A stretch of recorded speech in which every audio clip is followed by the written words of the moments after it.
Morgenbladsalong. Kveldens salong har utspring i det faktum at vi 200 år i år, Morgenbladet. Altså vi jo Norges eldste dagsavis. Og vi markerer det jubileet ved å grave i vårt eget arkiv og finne frem kontroverser og liv og røre og feider fra våre historiske spalter. Vi jakter på debatter som har formet Norge.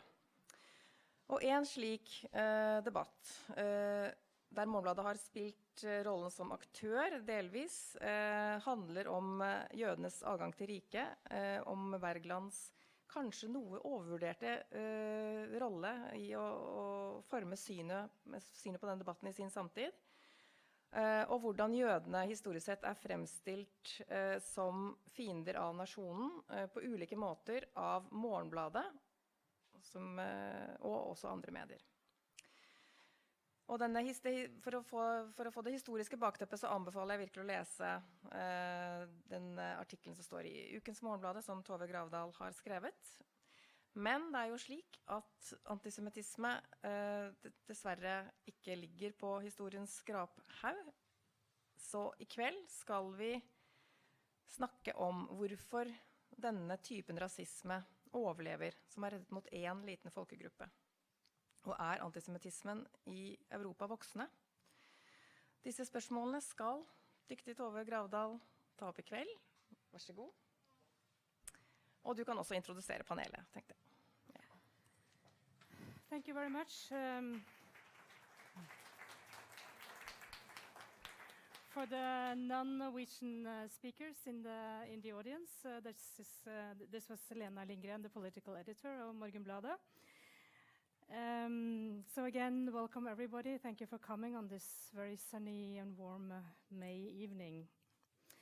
And as Lena stressed, antisemitism is definitely not history, as outlined in this week's edition of Morgenbladet.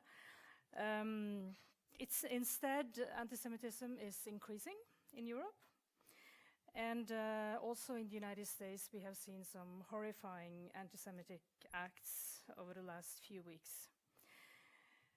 And here in Europe, in particular in France, we have seen some horrifying acts of anti-Semitism. A woman in her 80s was killed last year because she was Jewish in France. This year, or the year before that, in 2017, there was a woman in her 60s who was killed in her home because she was Jewish.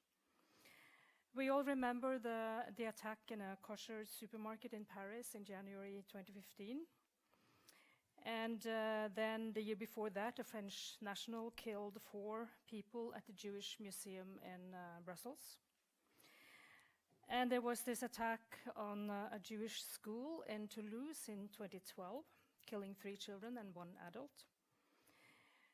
And in 2006, a young man called Ilan Halimi was tortured and killed because he was Jewish. This is all horrible acts of anti-Semitism. And France has seen the most horrific acts of anti-Semitism in Europe over the last few years. And according to the Ministry of the Interior in France, the number of anti-Semitic acts in France increased by 74% from 2017 to 2018. So there are obvious reasons for inviting a French expert to come and share with us the status of anti-Semitism in Europe today. And to tell us more about what is happening in France and in Europe, we have invited Jean-Yves Camus from Paris. He's a political scientist and the director of the Observatory of Political Radicalization at the Jean Jaurès Foundation, which is a prominent think tank in Paris. And he is an expert and commentator on anti-Semitism and extreme right-wing policy in France. And he's also a regular contributor to Charlie Hebdo, the newspaper that was attacked by Islamist terrorists also in 2015. So what we will do is I will first give the floor to Jean-Yves, who will talk for 10-15 minutes and outline the situation in France and in Europe. And then the rest of the panel, which represents Norway and Sweden, will come to the floor and I will introduce them afterwards. And we will have a panel discussion here, which will last until 7:30 approximately. Jean-Yves, the floor is yours.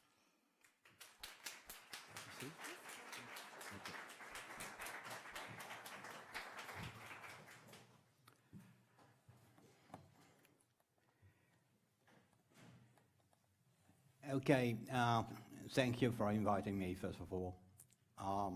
As you say, this phenomenon of rising anti-Semitism is nothing specific to France. Some of the most horrific murders have taken place in Paris, but I mean, it's not only in France that the situation is bad. You have a United Kingdom with a very difficult situation, and a Jewish community that's only half of the French community.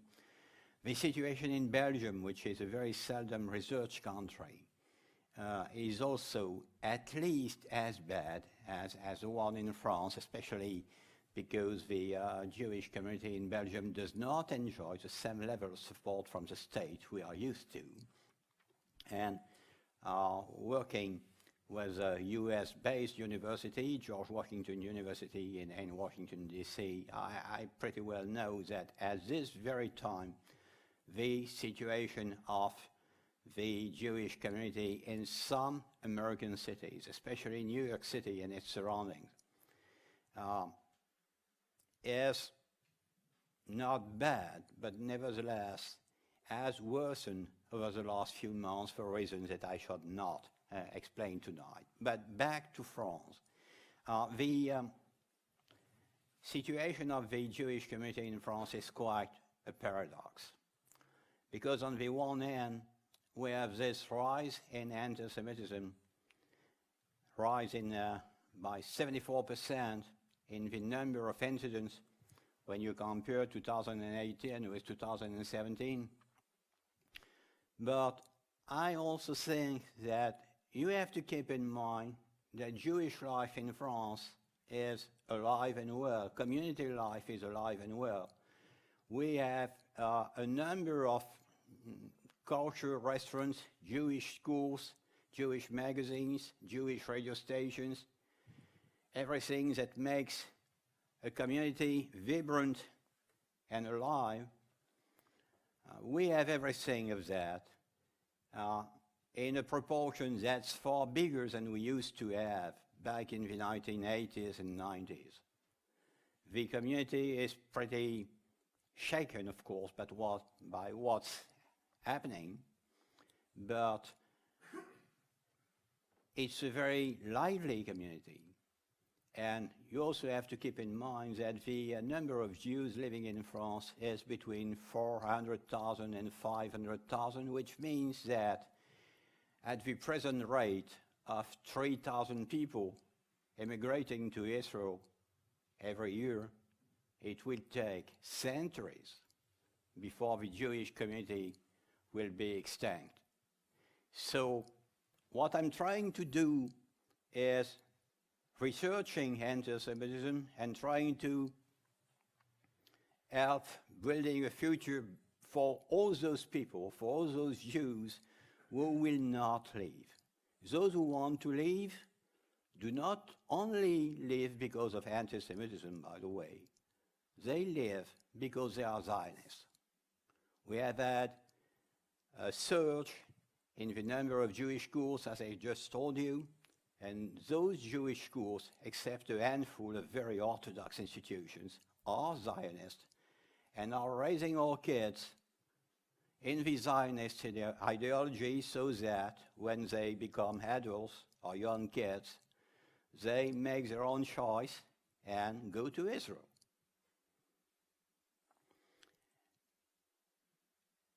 If we reflect on what's going on, I will give you a few figures that will help you understand the scope, the magnitude of the problem we have to face. In 1989 and 1990, the number of anti-Semitic threats and incidents in France was below 100. Even in 1999, the number was 90. 1998 was 89 incidents, in 1999 was 90 incidents. Now we have the second intifada, starting in 2000. And then what we witnessed in the very same year, and especially at the end of the year, in the last 3 months of 2000, is a skyrocketing number of incidents, up to 744. 744. That's more than 7 times the number of incidents we witnessed the year before. And that's not all. 2000 was not the worst year. There were years, especially between 2004 and 2006, when the number of such incidents rose to nearly 1,000.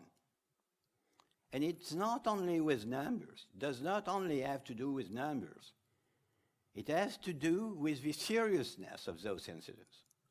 I do not want to say that we get used to hate mail, to verbal abuse on the streets, to getting those anti-Semitic pamphlets we often get in our mail. But, I mean, that's something quite usual.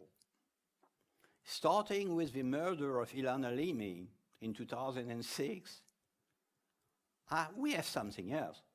This is the first anti-Semitic murder in France since 1945. And not only was this murder totally horrendous, but it's not the only one. As you mentioned, we have this murder of Sarah Halimi. Sarah Halimi was a teacher in a very orthodox school in the 11th district of Paris. And she was killed by one of her neighbors who came from West Africa, who was, well, he was insane. I mean, the doctors say that he was insane, but he was nevertheless an anti-Semite. And when he killed her, he threw her out of a window, actually.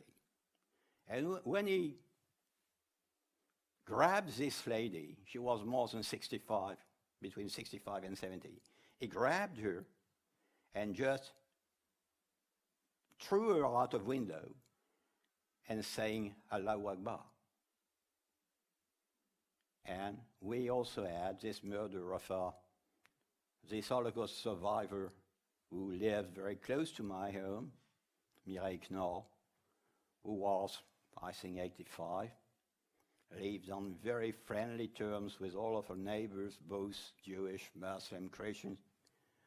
And for a reason that is still unknown, one of the 2 young people she received at her home stabbed her with an incredible number of wounds, and she died. She had survived in Nazi camps, and she died in Paris. So obviously, it's not only about the figures. It's about the seriousness of the incidents. Murders, at least one abduction, this was the Ilan Halimi case, and a growing number of threats that are not only hate mail or verbal abuse, but physical abuse. Physical abuse targeting kids on their way to school and from schools, especially those kids, of course, who attend a Jewish school and wear their skull cap on the way to school. We have a lot of damage to property, synagogues and community centers that are attacked, often by arson, often with very serious property damage. And we have this feeling by a growing number of people that there is something wrong that affects their everyday life, their very everyday life. It's become dangerous to go out on the street. It's become dangerous to show that you're a Jew.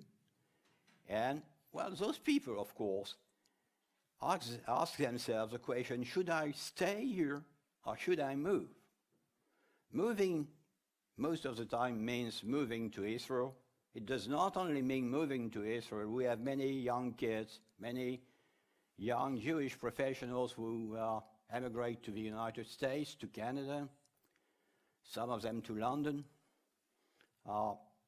anywhere. But they have this feeling that what they took for granted, that is the fact that they are French citizens and that, well, we had more or less come to terms with anti-Semitism post-1945, is no longer taken for granted.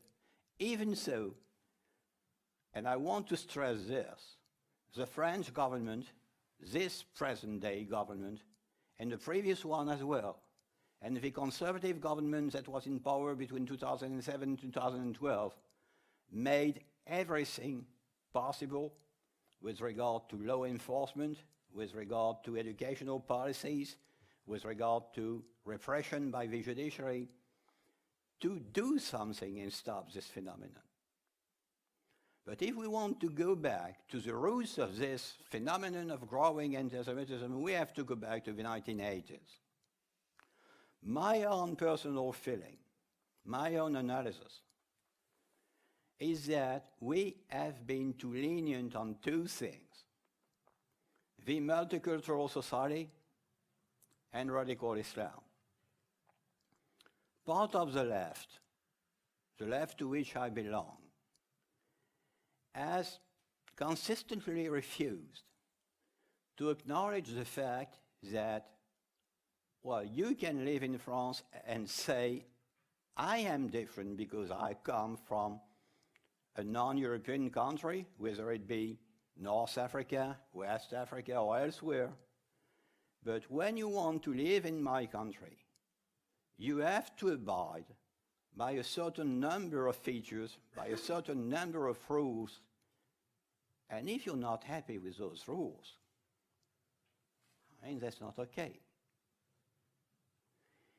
So part of the left has this kind of feeling that because we were a colonial country which used to rule part of North Africa and West Africa, we should feel guilty of our past and, well, let things go and accept this attitude by many people who come from our former colonies, that they are allowed to do what they want to do. They have to stand by their own values and not assimilate into French society. That's plain wrong. The second thing is, we have not foreseen the surge of radical Islam. We used to be acquainted with traditional Islam as we knew it in Algeria, Morocco, Tunisia, when those countries were ruled by the French. That was moderate Islam, and that's not a problem in any way. But when radical Islam started to spread at, I would say, the beginning of the 1980s, we did not see this phenomenon growing. And as a result, public policy has been, well, it's too soft. It took us years and even decades before we began to say, okay, there are some fundamentalist mosques we need to close, and some fundamentalist imam who should be deported or not authorized to come to the country and spread their message of hate. It's only very recently that we have taken such steps, which are seen by many, especially but not only on the left, as being, I would say, too hard-nosed. But anyway, we've not come to terms with radical Islam, and there's still a long way before the police and the judiciary and the educational system will have the necessary training to really understand what's going on and to build a counter-narrative to what's going on. This being said, and those will be my final words, you don't have to believe what you can see on Fox News or some other American TV channels, or what you can read in some tabloids in the UK, telling you that France is living some kind of civil war between Jews and Muslims. That's not the case. The reality, as I see it in Paris, is that the situation can change from one neighborhood to the other. I personally live in a very multicultural district of Paris, which is the 11th district. In my street and around my street, where a significant number of very Orthodox Jews live, everything's peaceful, everything's quiet. We can go to the synagogue. We do not only have one, we probably have, I would say, about 10 of them in the vicinity. Everything is quiet. And I've been living here for more than 10 years, and believe me, if I had any reason to feel unsafe, I can afford to move, and I would have moved. But if I move some 500 meters north or some 800 meters east, the situation becomes totally different. And I tell you, I wouldn't go there. So the situation has to be assessed not only with regard to France as a whole country, but on a very cautious basis, city by city, area by area, district by district. And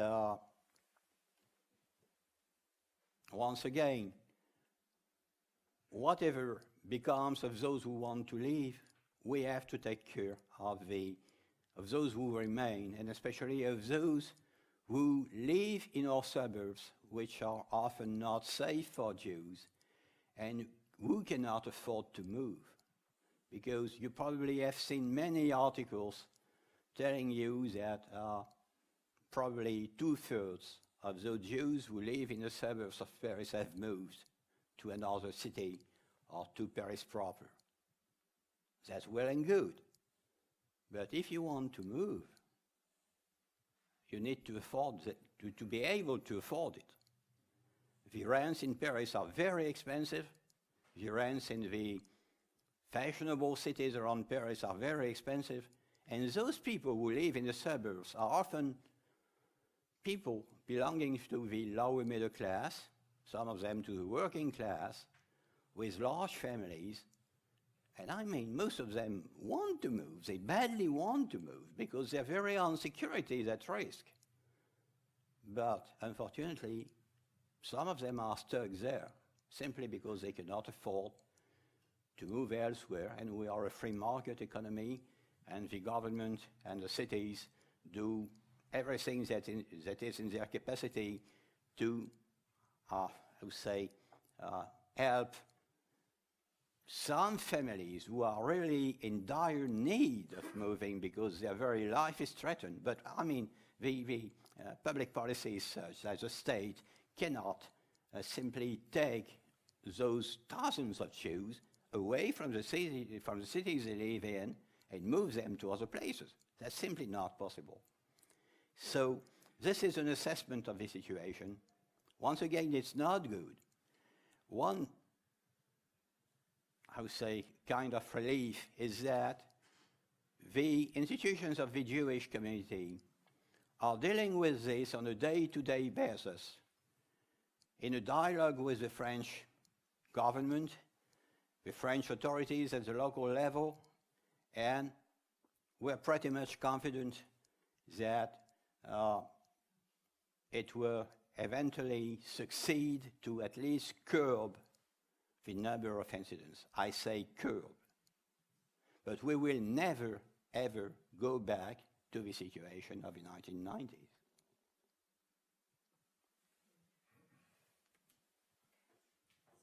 If you sit there.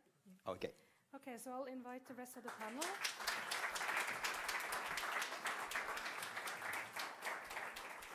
Yeah, come on. Yeah. Thank you so much, Jean-Yves. The next part will be this discussion with Vibeke Moe, who is a researcher at the Center for Studies of the Holocaust and Religious Minorities in Norway, HL-senteret, as you know it.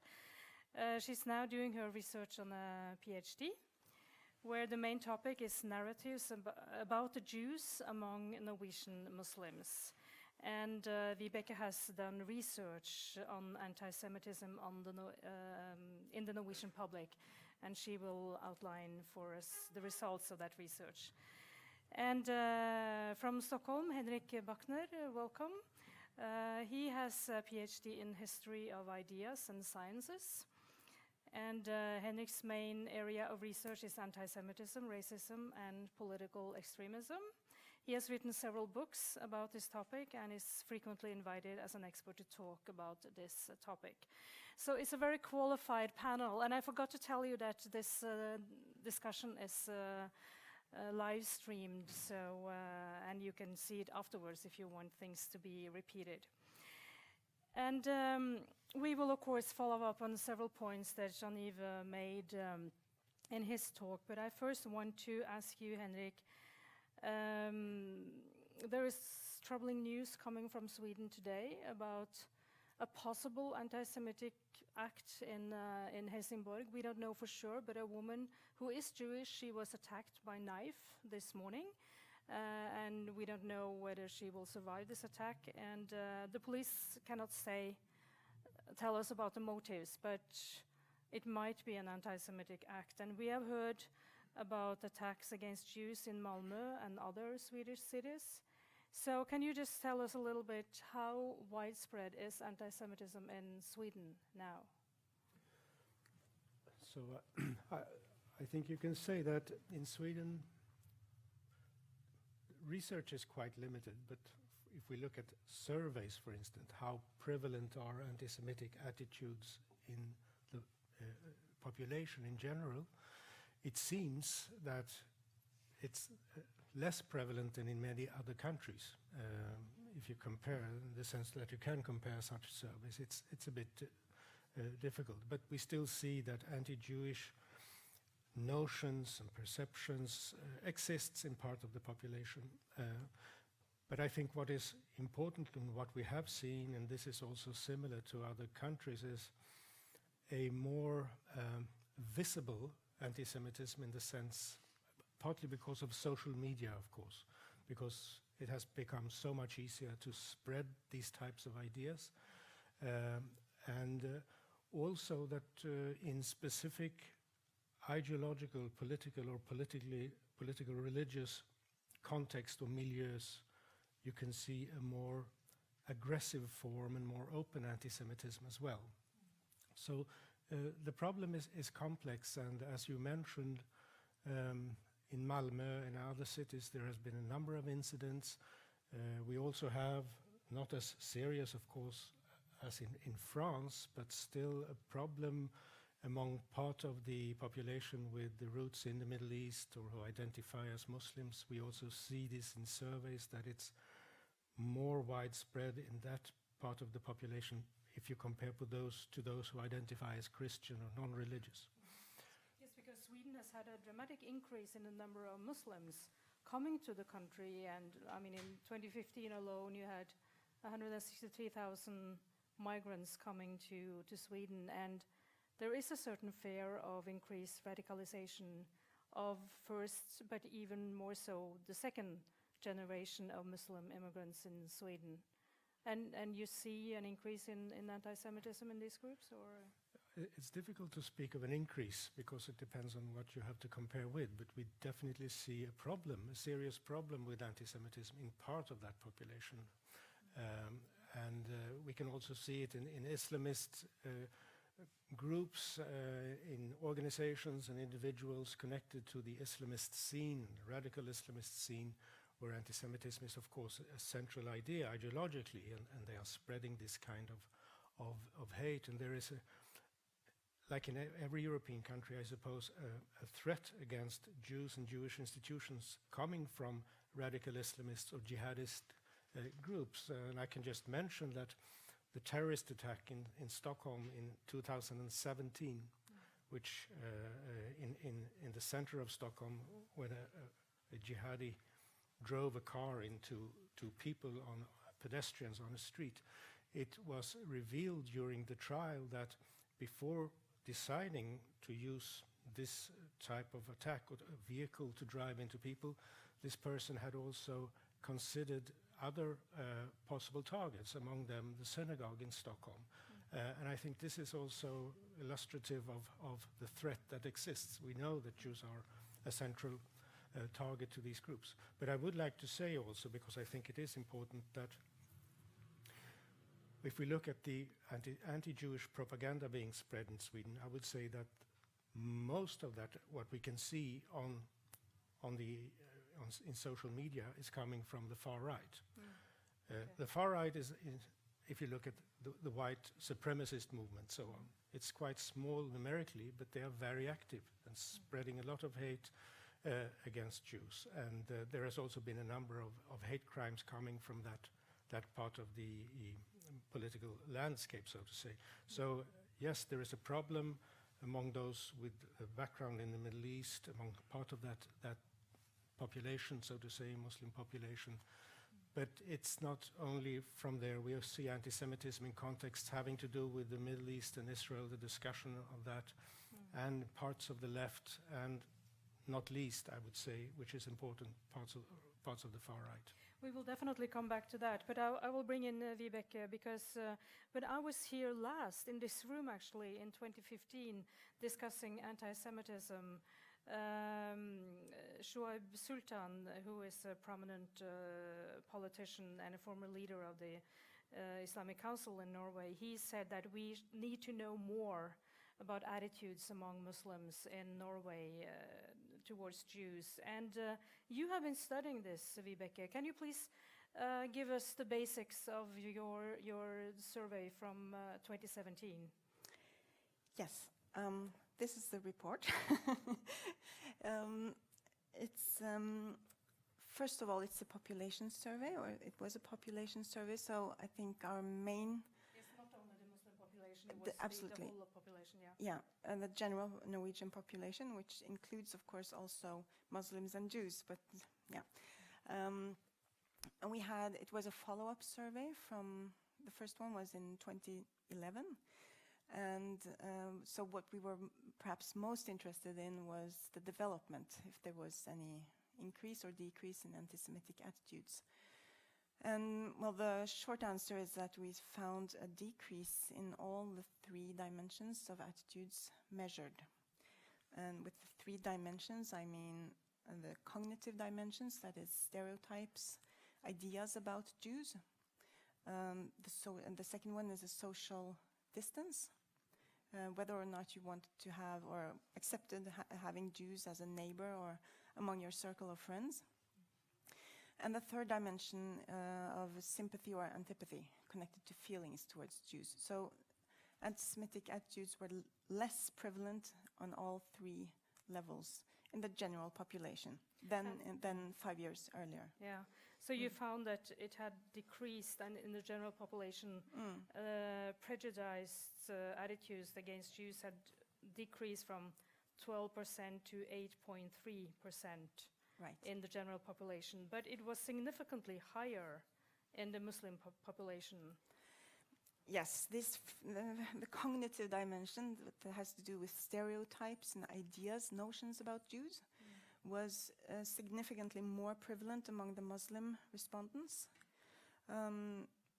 almost 30% among the Muslims supported these statements about Jews that were on. We had the exact same list for the Muslim and the respondents and the general population.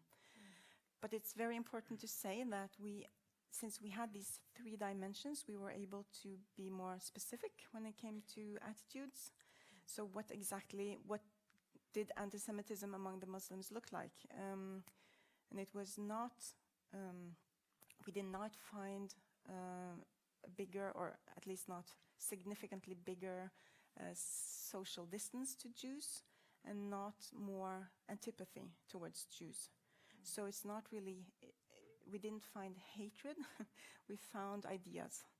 And also we found certain kinds of ideas, namely those connected to the big Jewish conspiracy, the world power, financial power, and other statements connected to Jews as minorities being responsible for the negative attitudes were not that prevalent among the Muslim sample. And there they were more on the level of the general population 5 years earlier. So, yeah.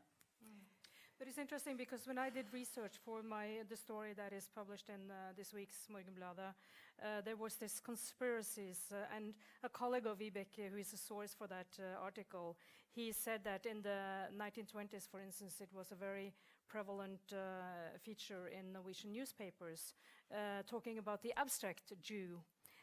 Not a person, not the Jews, the very few Jews actually living in Norway, but it was the abstract Jew representing capitalism and Bolshevism or communism that threatened the Norwegian nation. And I have this impression that you reflect some of the same things, that when your survey shows that 42% of the Muslim respondents, they say that Jews have a large influence. They have too much of an influence over the international economy. And 42% of the Muslims are saying that not because they know any Jews, probably. It's a concept, it's an abstract idea. Right.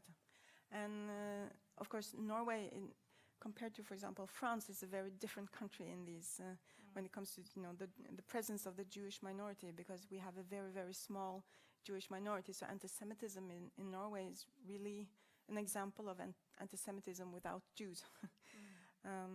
But absolutely, this abstract idea of power, which is not connected to the real people. You can have a Jewish neighbor or a friend, and these ideas have nothing to do with that person. It's the other abstract Jew that you're thinking of.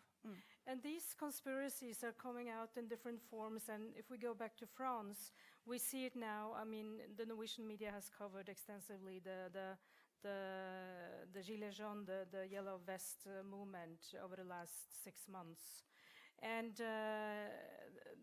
the slogans being used by some of those demonstrators is attacking Jews, and is attacking particularly President Macron, who used to work for the bank called Rothschild, and they are claiming that he is a marionette simply for the Jewish financial power, and so he should get out of office. And these are not Muslims that are showing these signs of anti-Semitism in the yellow vest movement.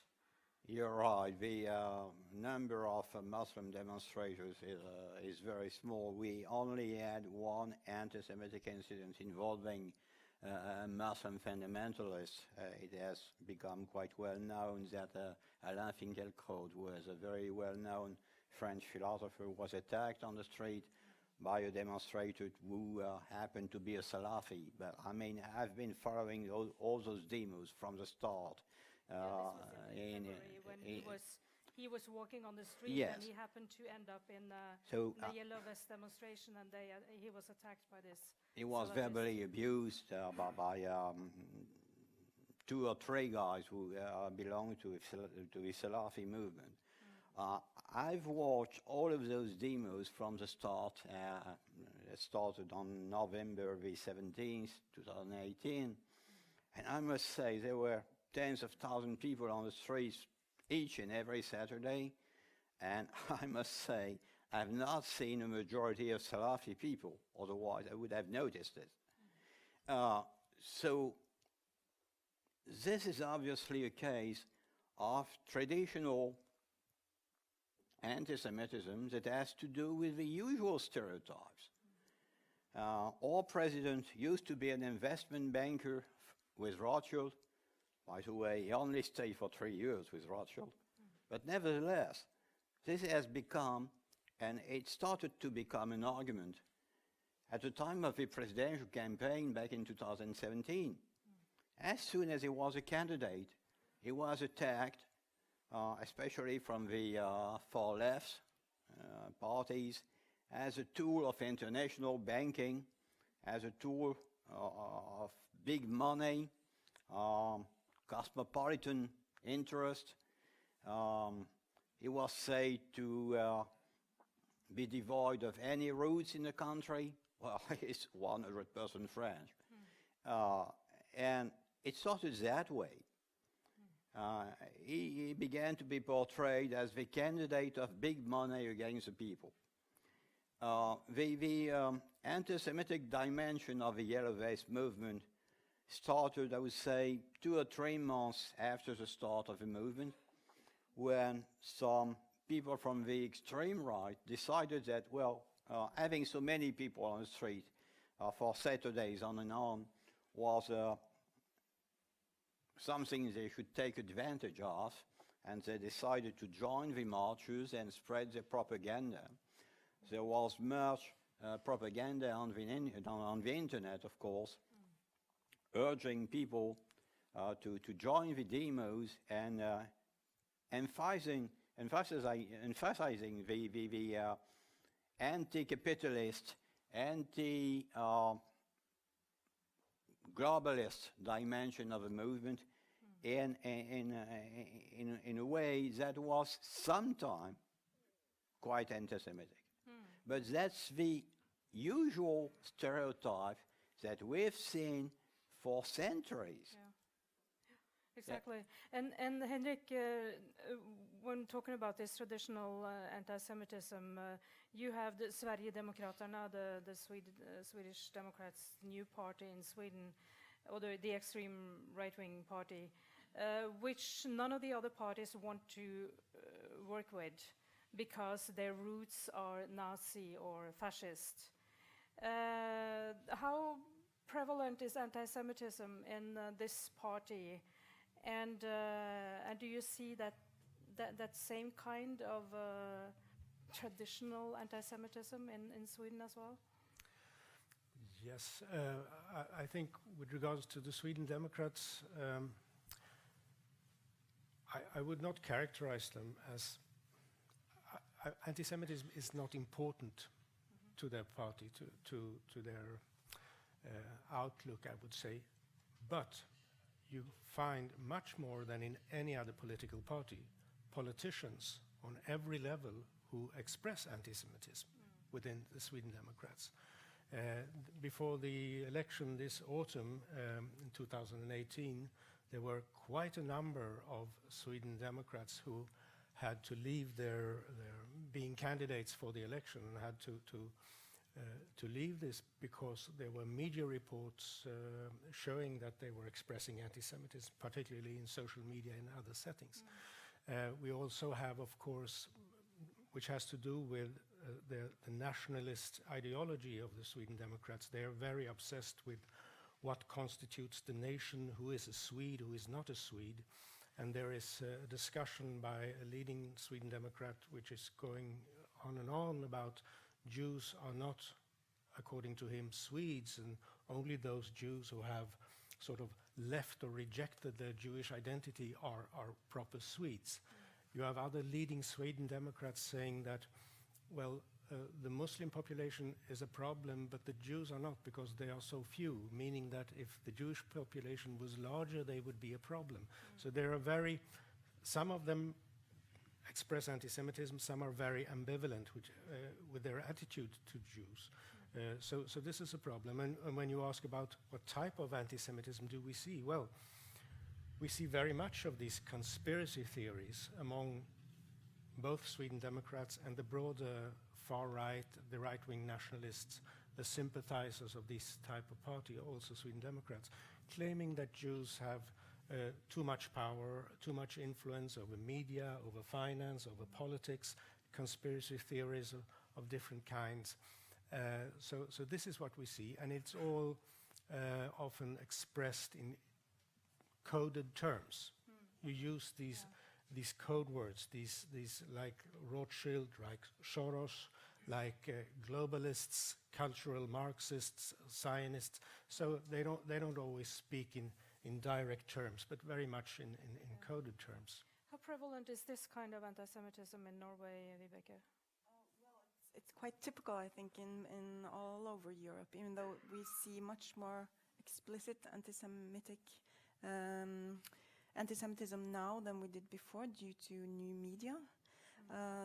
This coding of anti-Semitic expressions is very typical of the post-war anti-Semitism. Because after the Holocaust, anti-Semitism became not accepted, socially accepted, so it was suppressed, but it didn't disappear. And well, Israel is one case where these attitudes became visible or expressed, but also these codes, absolutely. But it's interesting you mention Israel because Norway has had a very close relationship with Israel from the establishment of Israel from 1948 on and up to the 1980s when it started to change a little. And now Norway, by Israel at least, is regarded as being rather hostile to Israel and Israeli politics. Has this also meant something to the attitude to Jews in Norway? Well, yes, and it was a major issue, at least for the first population survey, how this combination, or if there was a connection between attitudes towards Israel and attitudes towards Jews. And there has been a development from very close and friendly connection with Israel in Norway to a more distance and very critical views actually being dominant now. And when it comes to anti-Semitic views, there has been also a development where, well, this is not yet published research, and I haven't conducted it myself, but Claudia Lenz, my colleague, has recently looked at or analyzed the Debatt debate from 2006, and she found...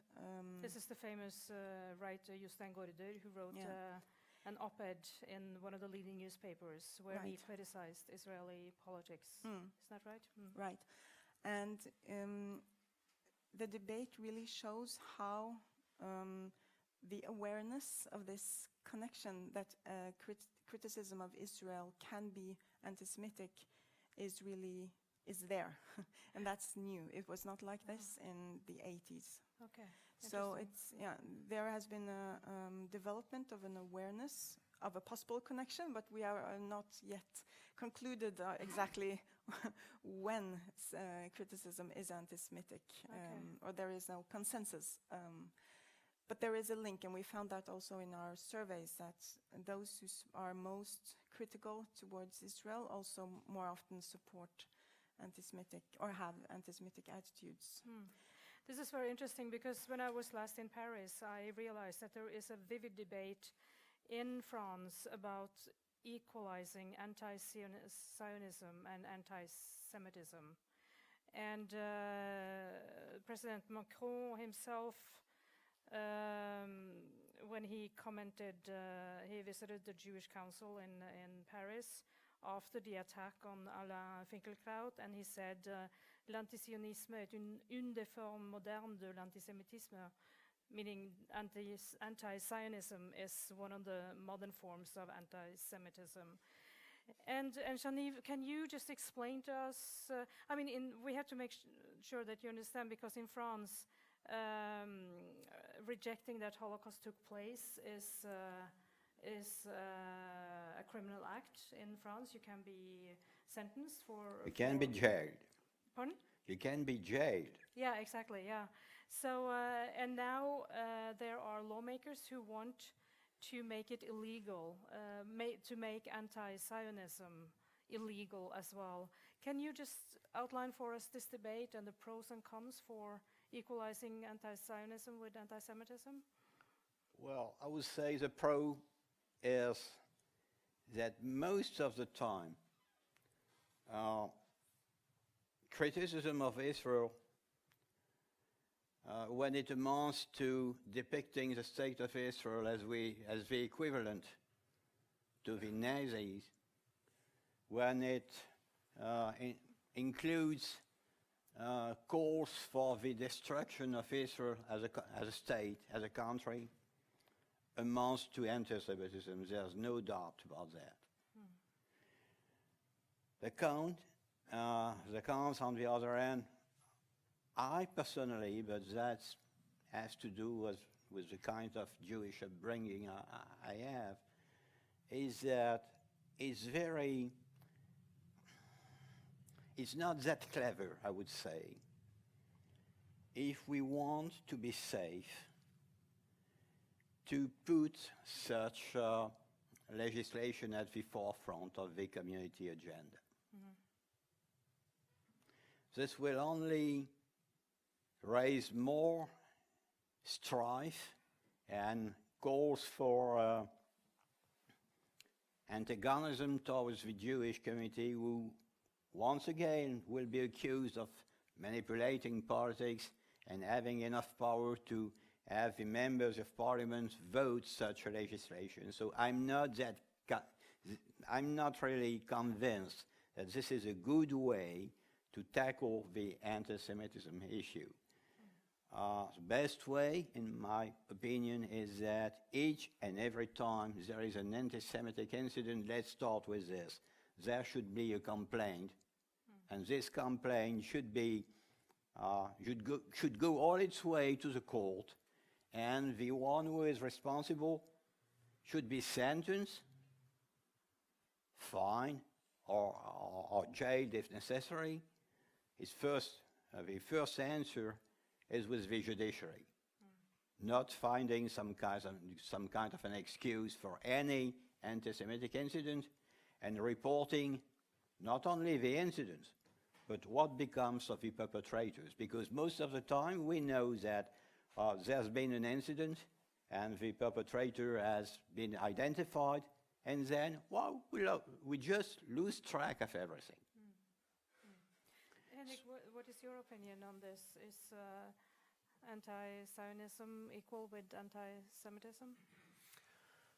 No, I don't think it's equal. I think you can separate the two concepts, so to say, theoretically, definitely.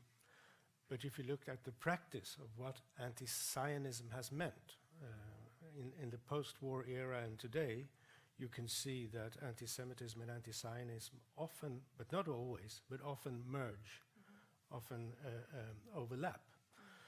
So I think one has to look at it, if you see it theoretically. I mean, Zionism is an idea and a movement, and of course you can be critical of a Jewish national movement, or Jewish nationalism must be just as legitimate of criticizing any other form of nationalism. But the problem is that anti-Zionist positions are seldom principled. They're seldom based on principle.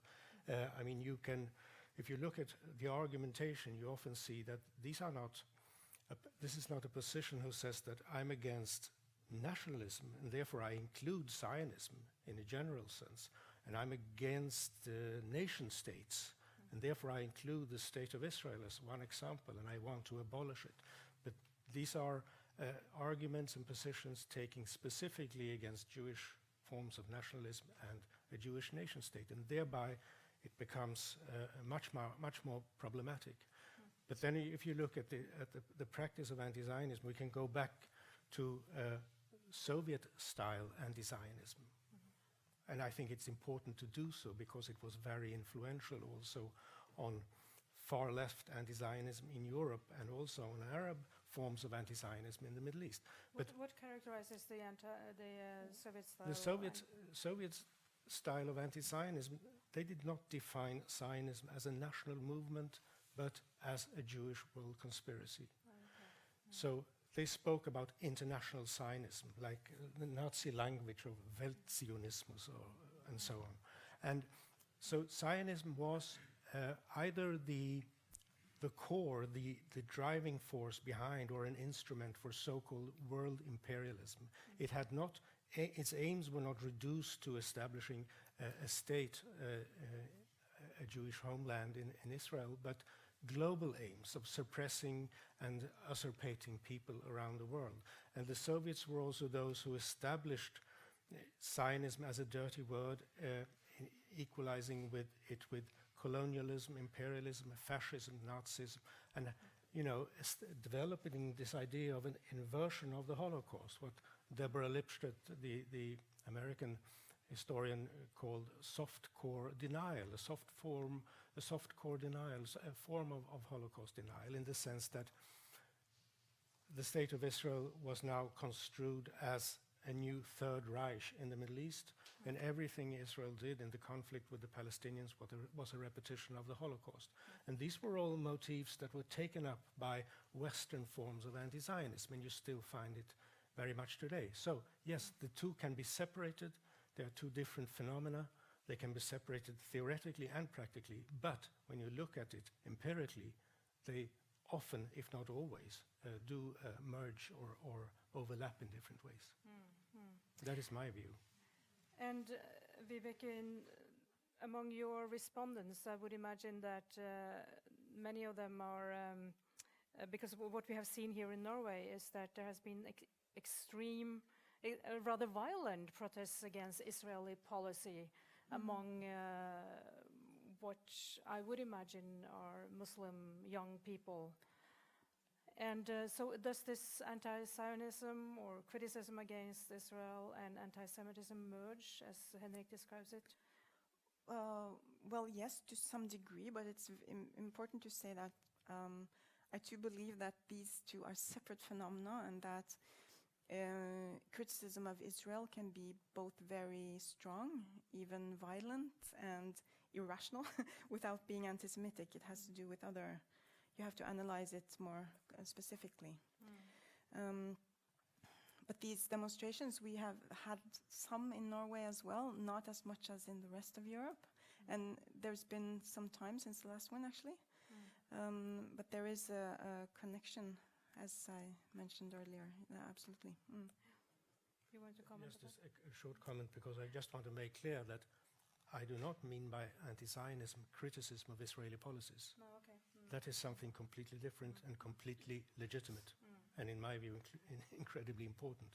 So criticizing Israeli policies, whether it's the occupation or the settlements or the repression of Palestinians and everything, is completely legitimate. Yes, we do find anti-Semitic motifs sometimes in that, but when I speak about anti-Zionism, I mean something different.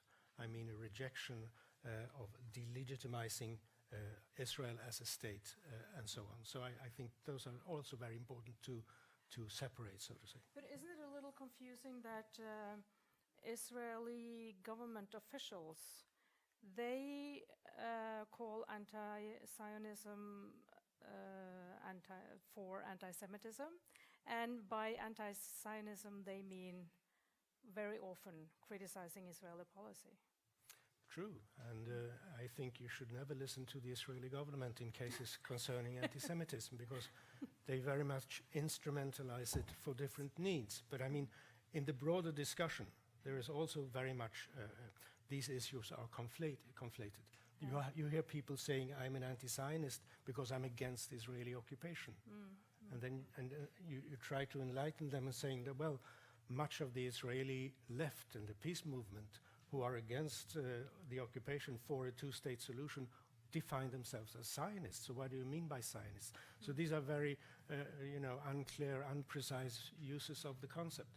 If you read the Israeli newspaper Haaretz, which is a left liberal newspaper, defining itself as Zionist, they accuse the present right-wing nationalist government in Israel of being anti-Zionist, because they mean that they undermine Zionism, meaning a democratic and Jewish state.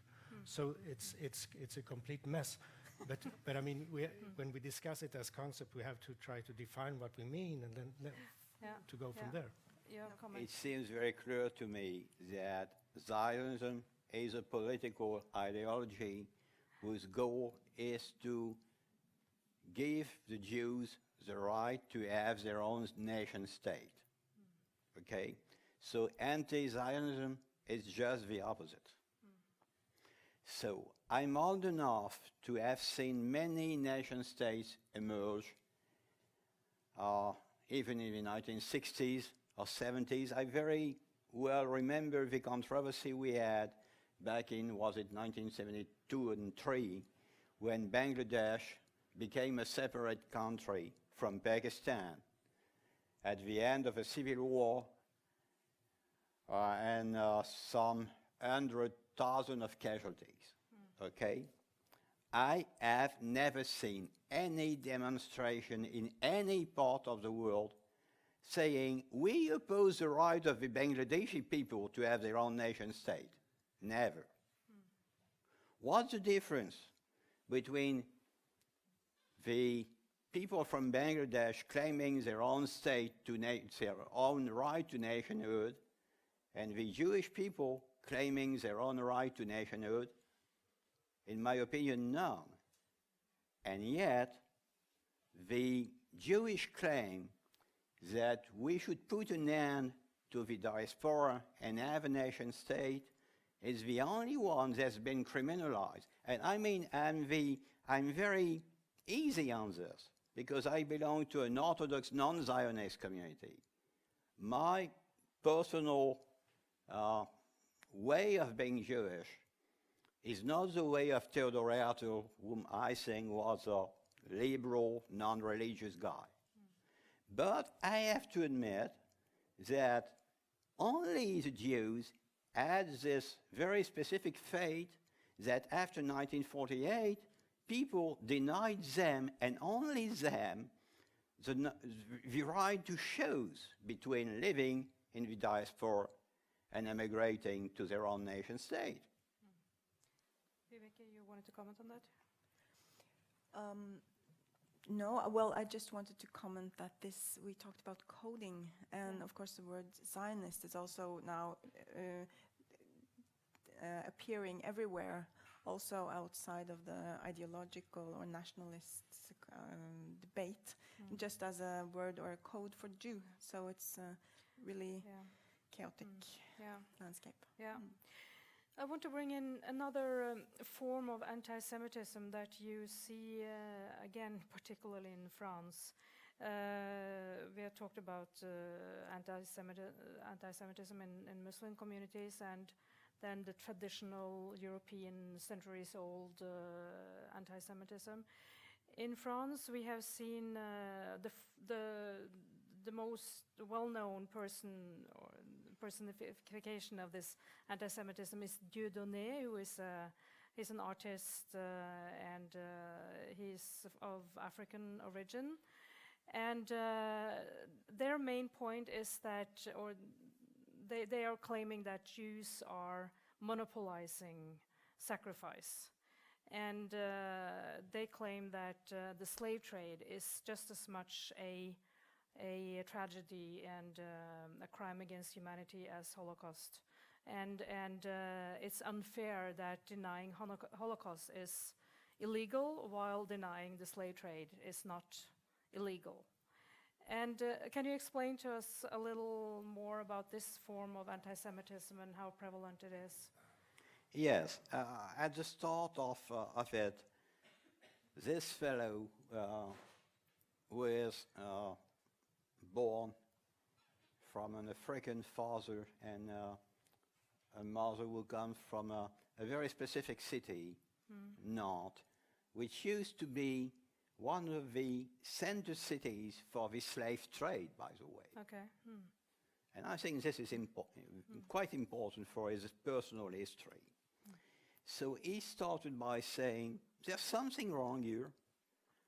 We are always asked to remember the crimes of the Nazis against the Jews, and we have this slave trade and no memorial, no specific day to commemorate, no apologies from the French state. And you also have all the crimes committed by France in the colonies, and again, no apologies, no specific commemoration, and so on and so forth. And at one point, he just crossed to plain anti-Semitism and Holocaust denial. He started by saying, well, there should be some kind of commemoration of something that, of course, is a crime against humanity. Then he switched to another topic, which is, well, not only the Jews are part of a world plot, world conspiracy to enslave the non-Jews, but they were those who were most prominent in the slave business. Well, it's totally documented that some Jews were slave owners and participated in the trade. That's true. But he made it a system, you know. And he finally ended by saying, well, by the way, the Holocaust did not take place. That's all a lie. And that's a lie that is pushed by the state to make people forget about the real crimes against the colonized people and the former slaves. What is especially alarming here is that, once again, people were very slow to recognize that this guy was not an artist, but a Holocaust denier. And even if he were an artist, which in my opinion is not anymore, he has made a business of defaming the Jewish community that puts a limit to what you are allowed to say on stage when you are an artist. You simply just cannot be on this stage and perform a play saying that the Holocaust did not take place, at least not in France. What is important is the number of people, especially among the youth of immigrant origin, who began by following this guy because he was kind of funny. Well, I personally never thought he was funny, but anyway. And then slowly starting to think about what he was saying and really believing that he was not only an artist who was funny, but a real, I would say, thinker who told the truth that was otherwise untold by those who were supposed to teach history and to be politicians, giving a serious account of the history of France. He is really like a cult leader, you know. And he has, at least he had, because now the government has banned most of his shows, but he had up to 5,000 people in one hall listening to his ramblings on the Holocaust, which is, I mean, pretty much. But is it possible to understand this phenomenon? Because young black people, people of color, descendants of immigrants in Europe are faced with a lot of racism, a lot of structural racism. The unemployment rate in these groups are higher in most European countries than in other groups. Can you understand why Dieudonné has an appeal among these young people? Well, your question is, can I understand? And I can understand, but I cannot admit and I cannot support. There's no way that the fact you're unemployed And the fact that you're faced with some kind of discrimination can allow you to deny the Holocaust, full stop. I mean, those people are discriminated against in education, on the workplace, but they are not discriminated against by the Jews, I mean. The discrimination they face comes from society at large. We are not more prejudiced because we are Jews against those people than the average French citizen. And yet, we as a community are the only people who are called names and targeted by this guy. He doesn't say, oh, I applied for, let's say, a job and was denied a job by someone from Western France, so all people from Western France are racist. He doesn't say so. It always goes to find the Jew and the responsibility of the Jews. But if we look at this phenomenon, there was, Vibeke, you mentioned to me that back in 2015, Muslims, they initiated a circle of peace around the synagogue here in Oslo, nearby. But some Muslims said there has never been a human circle of peace surrounding any mosques in Oslo. And Muslims are exposed to racism in this society. Do you see this phenomenon? Yes, we do. We also explored the attitudes towards Muslims in our survey, and there is definitely a lot of Islamophobia in the Norwegian society, much more than anti-Semitism if you're supposed to, or if we compare them, at least on the level of attitudes.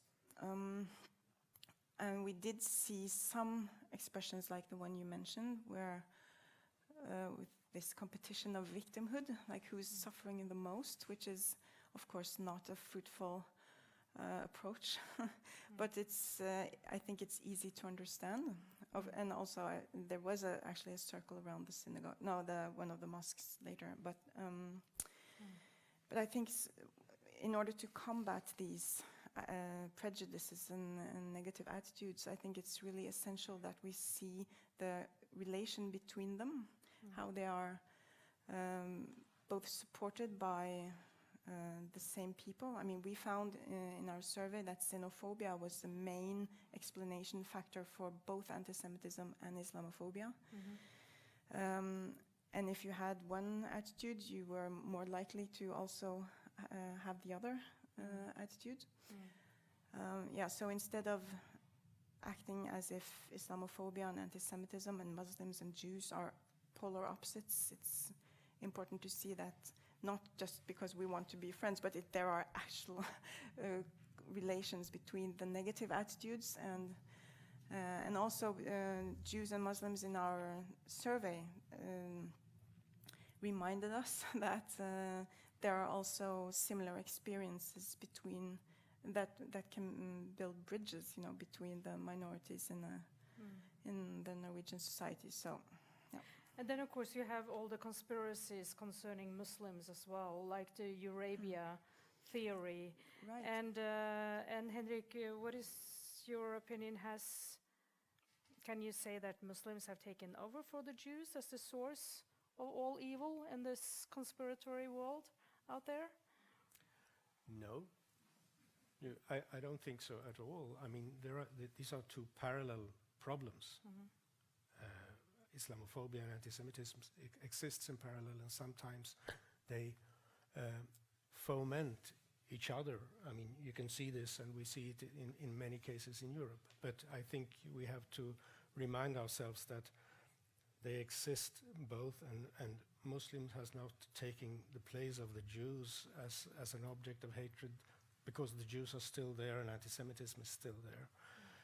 I also think it's important to see that anti-Semitism and other forms of racism have specific characteristics and different functions in society. Well, you mentioned earlier also with reference to Norway and Norwegian history how Jews were portrayed in an abstract way as both capitalists and communists and so on. And I think if you look at the far right, for instance, in Europe today, you have a very strong anti-Muslim, anti-immigrant propaganda coming from them, and mainly because they portray saying that there's a population exchange going on. The white population is being exterminated. This is also a central theme in US far right and so on. But at the same time as they are attacking Muslims and other immigrants, they are saying that who is behind all this? That's the Jews. That's the function of anti-Semitism, and that is the function of Jews also historically.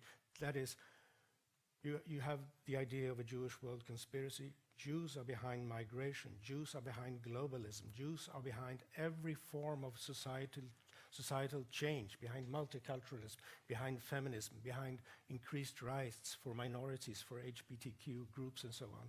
And why? Well, because Jews, according to them, are using all this as instruments to weaken and undermine traditions, identities, states, and so on. So the Jewish world power or governance or rule should be facilitated. It's the protocols of the Elders of Science updated to today. So it's important to see that anti-Semitism is playing its specific role, has its specific function still today, and has not been replaced by another form of racism. So Eurabia is also regarded as a Jewish conspiracy? No. Not a Muslim one? Or, I mean, that Jews are behind the Muslim invasion of Europe, so to say?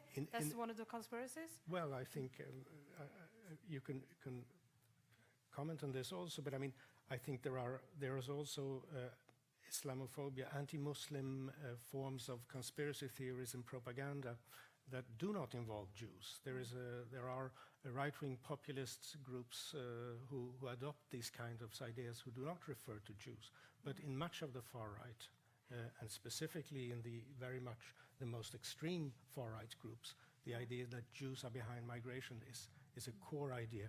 And it was also, I will finish with this, it was also seems to have been the motivating factors behind the attacks on the synagogue in Pittsburgh, behind the person who attacked them, behind the synagogue outside San Diego just a few weeks ago, behind all the pipe bombs being sent to Soros and Democratic politicians and so on. All of these perpetrators had spread propaganda on social media saying that Jews are behind a genocide of the white people and so on. So this is central. It's incredible. How many Jews are there in the world? 30 million or something? And how did this start? Where does it come from?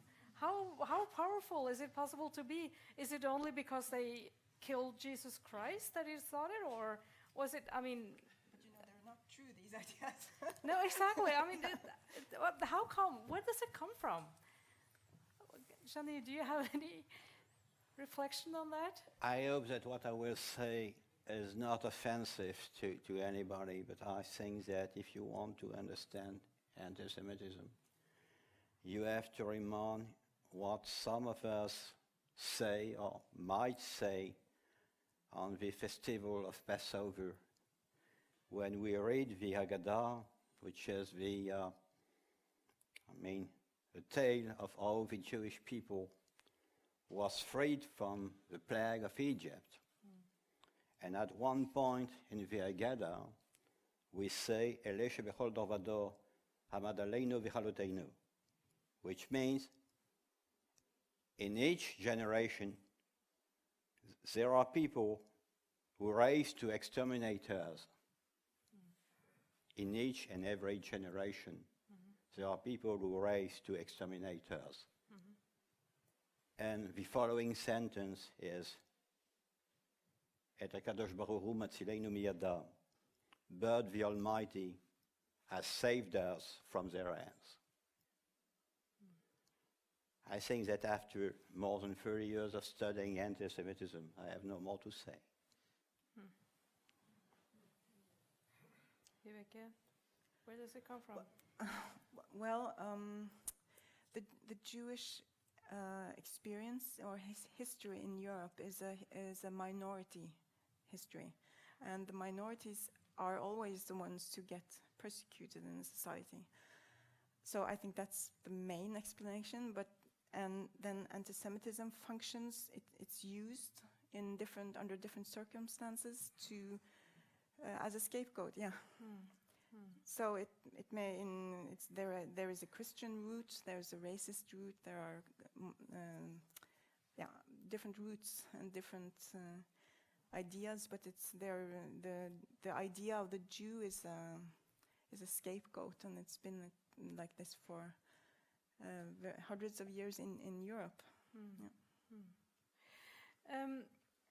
I'm sure that some of you are burning with questions, but I hope that you feel that I'm sort of asking the right questions here, but because we have only about 5 minutes left, and I want to come to the point. I mean, looking a little forward, and with the statistics that Jean-Yves gave us to start with the increase in anti-Semitic acts and attitudes in Europe that we see, and with what we see in Eastern Europe as well. My newspaper has been working on how societies in Europe, we have had articles, and one of my colleagues is here in the audience, she's working on it, how fascism is slowly growing in Europe, and anti-Semitism is part of it, and there are small steps, but when you put them together,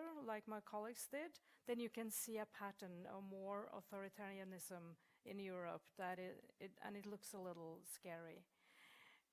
And I want to have the three of you to see a little into the future.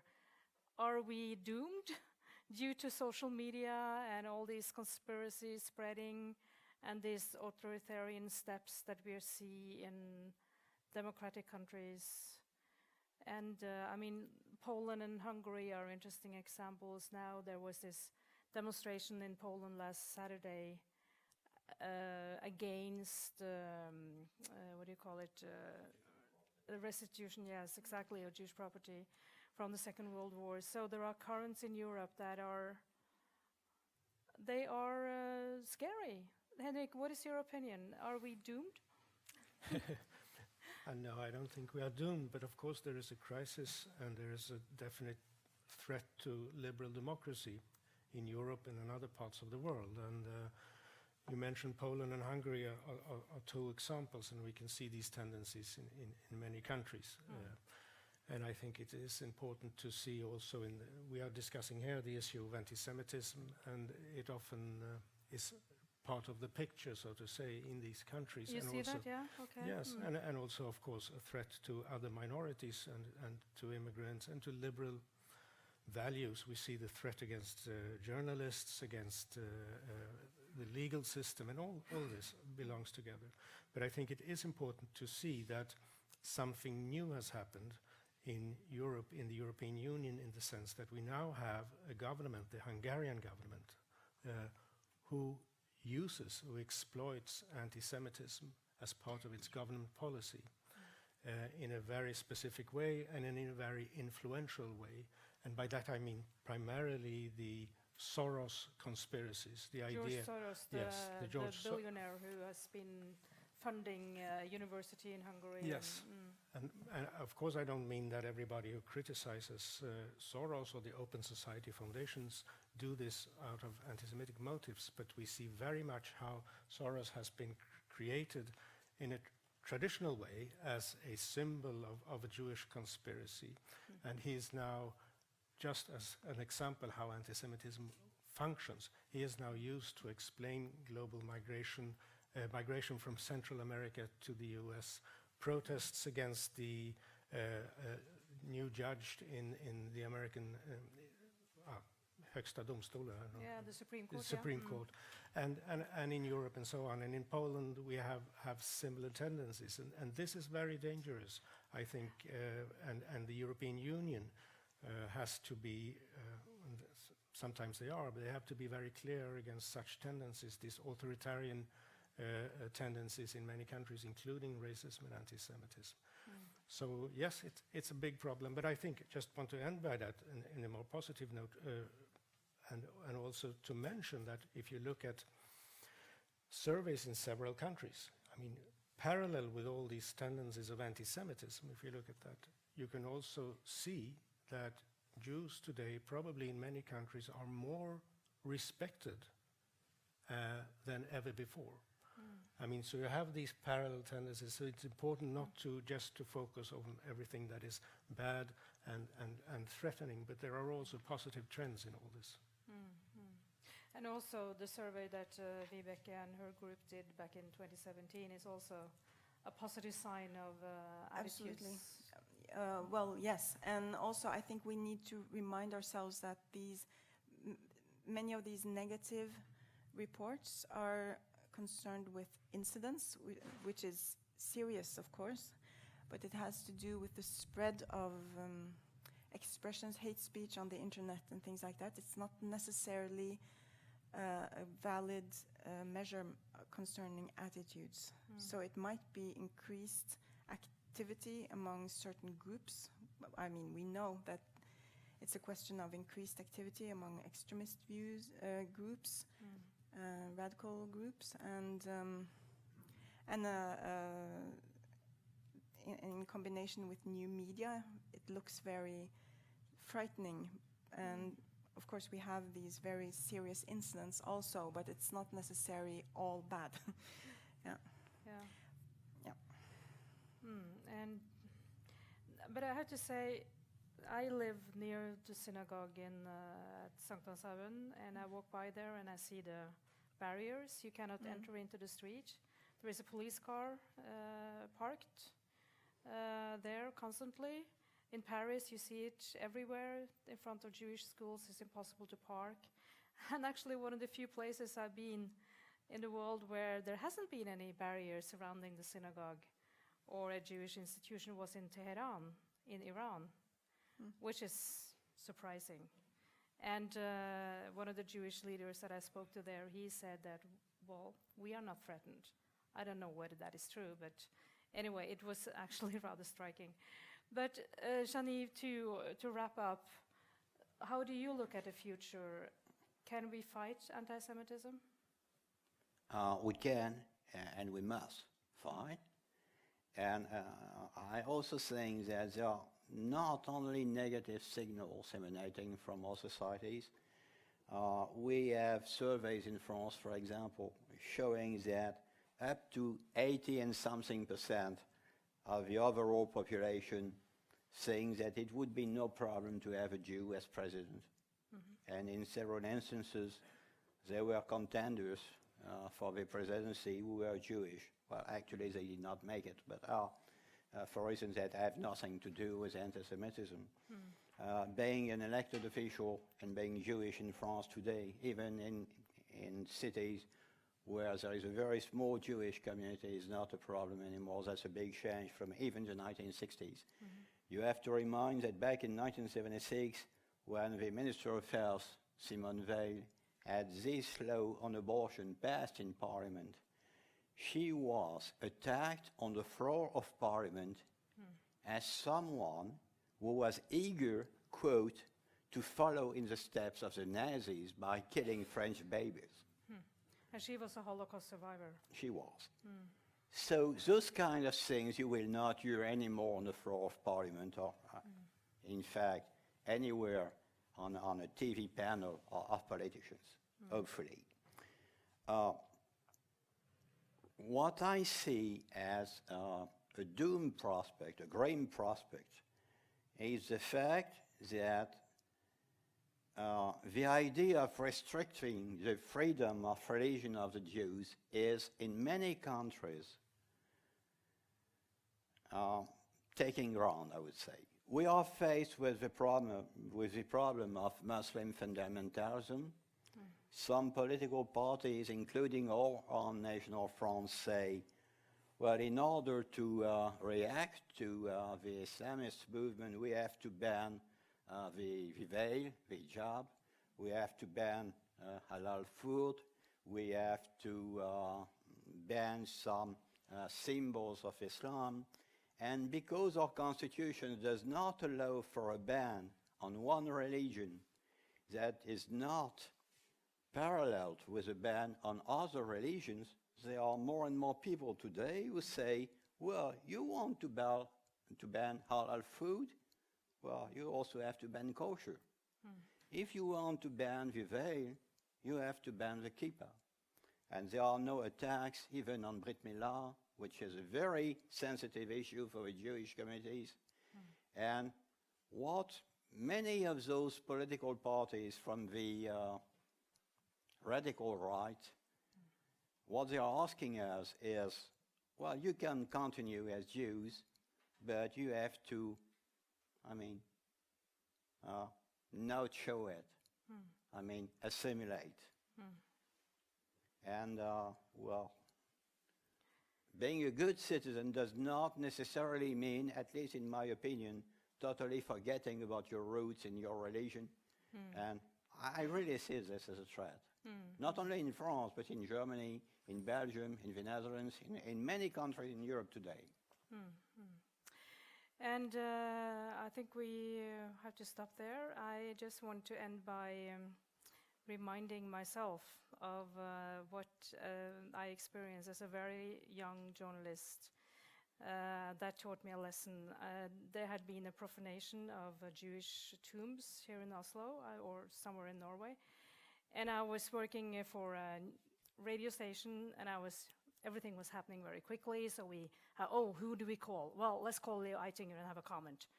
And Leo Eitinger was a prominent Holocaust survivor in Norwegians and a vocal, outspoken person in Norwegian society. And I called him, and I was very eager, and I had no clue of sort of what this was all about. And I called him, so do you have a comment on this? And he said to me, well, this is not a problem for the Jewish community, isn't it? It is a problem for the whole society. It taught me a lesson. Anti-Semitism is a problem for the whole society.